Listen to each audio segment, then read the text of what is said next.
I'm going to talk to you about something amazing. It's called a divine partnership. God and you. You can partner with God in your own spiritual progress, your spiritual growth, your spiritual transformation. You can partner with God to become the person that He created you to be, the person you always really wanted to be on the inside. What am I talking about? Philippians chapter 2, verse 12 and 13. It says, work out your own salvation with fear and trembling, with respect and with honor. Work out your own salvation. And then it says, because it's God who works in you to will and to do His good pleasure. So you've got this wonderful thing going on.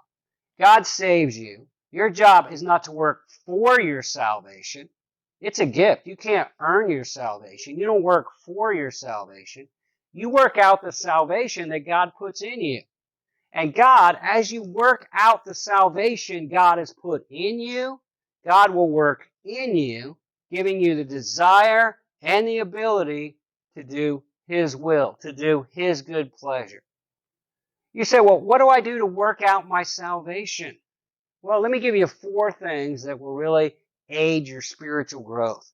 1, 1 Timothy 4, 7 and following. It says, just like people exercise and train physically for physical progress, he says, I want you to train and exercise spiritually for spiritual progress. So you need to add some spiritual exercise. You're not going to get in shape physically by doing nothing. And you're not going to get in shape spiritually by doing nothing. You need to read your Bible, study it, memorize it, take it in. You need to pray and talk with God. You need to pray for other people. You need to do ministry and serve other people. You need to put worship into your life with other people.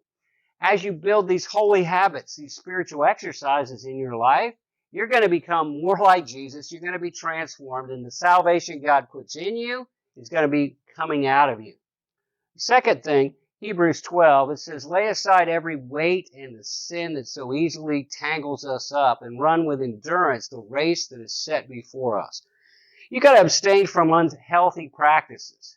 Stop watching things that aren't going to help you grow. Stop hanging out with people that aren't going to help you become more like Jesus. Stop doing habits that are bad and you know are sinful. Get rid of the unhealthy habits, the worthless habits, the useless habits. Put in the healthy ones. Add the healthy ones. Get rid of the unhealthy ones.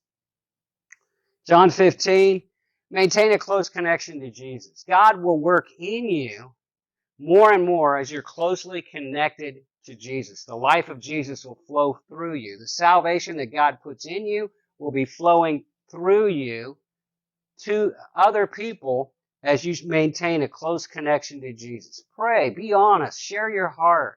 When you sin, confess that sin. Make it right with God. Make it right with others. Maintain a close connection to Jesus. And the last one I want to mention is 1 Corinthians 9. Paul's talking about a version of the Olympics that they had in Corinth called the Isthmian Games. And he's saying, I want you to really give an all-out effort. The people that win the prizes in these games, they go all out. They put everything in. They train all year. They go all out to win. I want you to go all out to work out your salvation that God has worked into you. That's what he's saying. And I want you to go all out. I want to challenge you today, this year, this month, this week, today. Pray a little longer. Pray a little harder. Go all out. When you serve, don't just go through the motions. Go all out. When you pray, don't just pray through the motions. Go all out. When you worship, don't just go through the motions. Go all out. You have a divine partnership. God will work with you as you work on these things, and you will become more like Jesus. This is Dave Early. We do this basic Bible teaching every day. You can follow us on Facebook, or you can subscribe to our YouTube channel.